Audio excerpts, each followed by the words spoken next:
Olá pessoal, vou pedir a atenção de vocês agora. Você tem alguma dessas doenças? Olha lá, doenças graves, tá? Que estão previstas no artigo 151 da Lei 8.213 de 1991 e na portaria que dispensam carência no INSS. Isso é muito importante, pessoal. Muita gente não sabe, mas eu paguei pouco tempo, eu ainda não tenho tempo de INSS para pedir ainda o benefício. Olha lá, existem aí, ó, vou falar das principais, tá?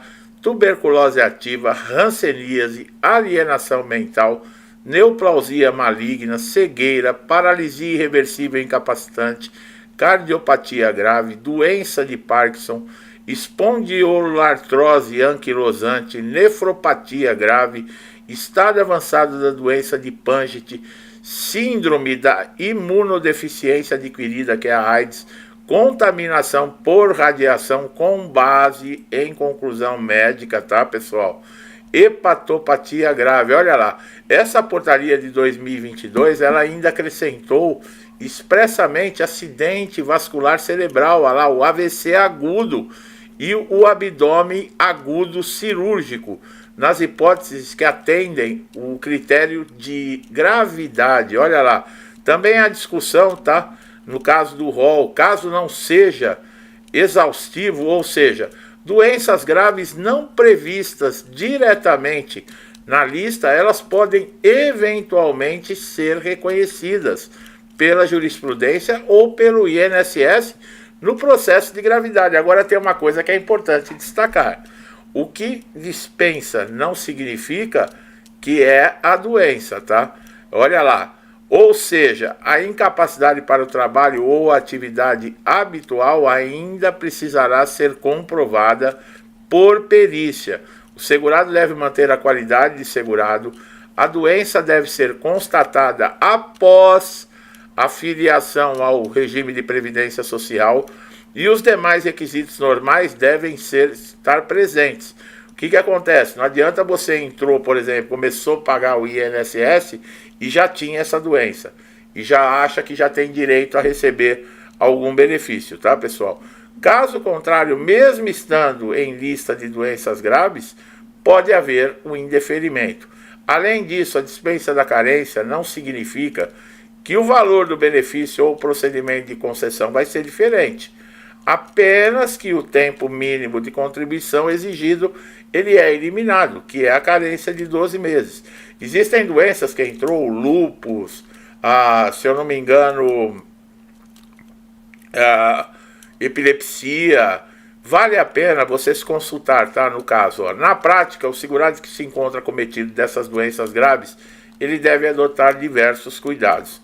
Manter a situação contributiva regular.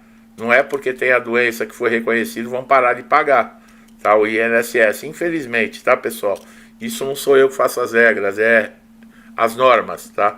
Reunir laudos, exames, relatórios médicos que comprovem a doença, a incapacidade e o nexo temporal entre o início da doença e o tempo de filiação no regime geral de previdência.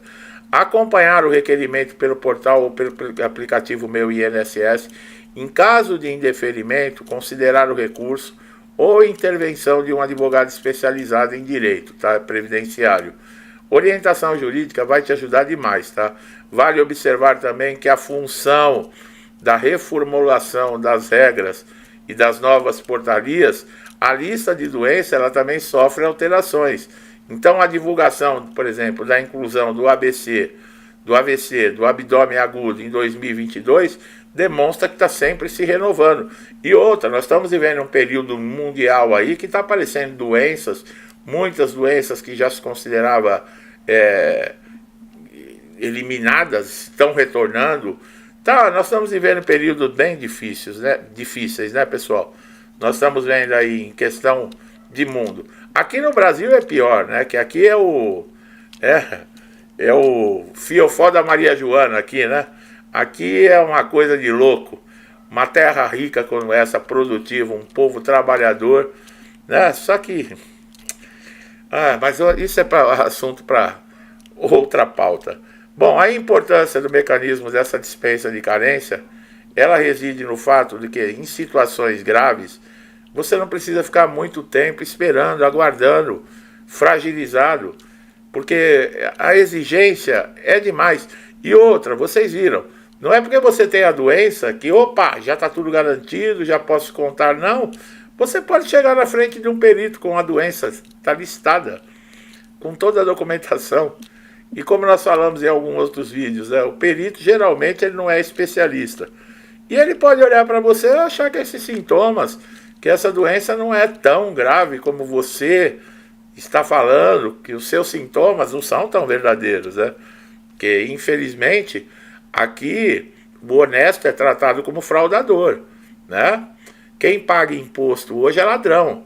O empresário que dá emprego, que mexe, que ativa a economia, esse é tratado como se fosse bandido, explorador. Quer dizer, as pessoas estão vivendo, é o poste mijando no cachorro, é uma inversão de valores total, né? Hoje quem vai preso é o pai de família honesto, porque ele deu uma bronca no filho de menor, e o traficante preso com 80 quilos de cocaína é liberado no mesmo dia na audiência de custódia. É assim que nós estamos vendo, né? E é assim que caminha. Não teve lá no Rio de Janeiro, né, os bandidos que foram mortos? Agora querem indenizar as famílias do bandido. Adivinha quem vai pagar a indenização? Agora, e os policiais que foram mortos? E os pais de família que esses bandidos mataram antes de morrer? Será que vão indenizar as famílias desses pessoal também? Como é que vai ficar isso? Porque pode ter certeza, nenhum santinho morreu ali. E ali deve ter muitos deles que mataram muita gente inocente. Será que também vão indenizar a família desses inocentes? É o país que nós estamos vivendo hoje, né, pessoal?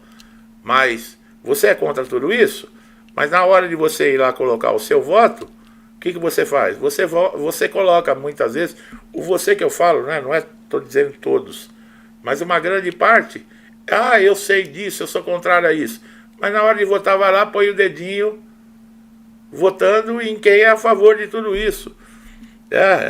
Eu não quero meu filho metido nas drogas. Mas vai lá, vota para deputado e para senador, pessoas que são favoráveis à liberação das drogas. Eu acho que bandido tem que ir para cadeia. Mas vai lá, vota em deputado e em senador, que é contra colocar bandido na cadeia. Quer dizer, E pior que você vai falar às vezes com uma pessoa dessa, a ignorância é tanta que quer te bater, quer te agredir, sabe? É o país que a gente vive, né, pessoal? Infelizmente. Uma terra abençoada, onde aqui tudo que se dá, que se planta, que se colhe. E infelizmente. E quando aparece alguém querendo mudar e dar jeito, querem matar a pessoa. É problema, viu? Bom, quando falamos em benefício de incapacidade, estamos nos referindo a dois tipos, tá?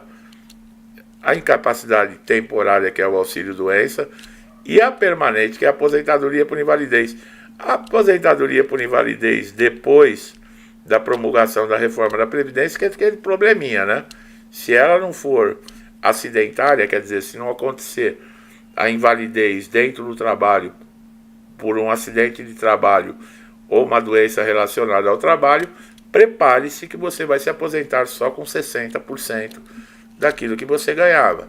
E se você não conseguia manter a sua família ganhando 100%, imagina passar a ganhar 60%. Como é que fica a coisa, né? Mas né, pessoal? E enquanto isso, os nossos governantes, né, alugando barquinho para ficar passeando lá na Amazônia, dando do bom e do melhor para um bando de sem vergonha que vem de tanto lugar do mundo para cá, que não estão nem aí para a Amazônia, eles estão querendo o que tem debaixo, no solo amazônico, né? Estão vendendo a Amazônia, essa que é a verdade, tá? Para isso que essa reuniãozinha está acontecendo lá, em Belém do Pará. Vendendo, literalmente vendendo a Amazônia. Esse papo que a Amazônia é dos brasileiros, isso é conversa para trouxa, tá? Que não é mais dos brasileiros. Tá legal? Meu amigo e minha amiga, você que tem uma doença como essa, ficou bem claro, né? Não significa que a doença vai lhe dar direito ao benefício. Por quê? porque vai ter que ser passado por uma avaliação por um perito. E é aquilo, né? O perito do INSS, nós sabemos como uma grande parte age.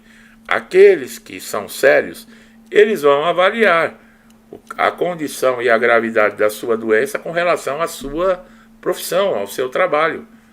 Tem que ter uma ligação. O que pode acontecer no máximo também é encaminhar você para uma reabilitação profissional para te colocar em algum outro tipo de função, tá? Infelizmente é assim. Quem me acompanha aqui no canal, acompanha meus vídeos, está por dentro do que está acontecendo no INSS. Não é moleza. Não quer dizer que você tenha câncer, que você vai receber seu benefício, não, viu? Acredite se quiser. Tem muita gente que quando recebe aí o diagnóstico de câncer, vai para o INSS e toma uma negativa. Aí fala assim, mas tem gente que está com câncer e não tem demonstrando nenhuma incapacidade. É mesmo, mas e psicologicamente? Como é que essa pessoa fica? Imagina você receber um diagnóstico desse. É que enquanto a pimenta é lá nos outros, né, dos outros não arde. Quando é no nosso é problema, né? É difícil. E hoje em dia o que menos se tem é sensibilidade para se entender e compreender ou se colocar no lugar do próximo. Por isso que eu falo para vocês, sabe? Sejam fortes. Eu sei que não é moleza, mas procura o apoio da família nesse momento, é muito importante. E segue em frente, gente. Os desafios, sabe? Pedindo a Deus força e lutando, porque nós não viemos para cá, para esse mundo, para enfrentar uma colônia de férias. Está bem claro isso, né? Nós viemos para cá para aprender. E muitas vezes nós vamos ter que aprender com os nossos próprios erros. Tá bom? Meu amigo e minha amiga que me acompanham, muito obrigado. Que Deus abençoe sempre a casa, a vida, a família de vocês. Com muita paz, saúde, prosperidade. Eu tenho hora que eu falo certas coisas aqui, é de doer no coração, mas é a realidade que a gente está vivendo. É o que eu já falei, não adianta tem gente que vem no comentário aqui tentar ofender. Não ofende, não. Eu fico com pena, né? Porque a verdade tortura alguns ouvidos aí do outro lado, né? São esses que vão lá na caixinha e são praticamente responsáveis por porcaria que nós estamos vivendo hoje, né? País largado e jogado para as traças, sem direção, sem nada. Mas que Deus abençoe sempre a vida de vocês, a casa de vocês, a família de vocês. E vamos seguir em frente, tá? Vou deixando aqui um forte abraço e até os próximos vídeos.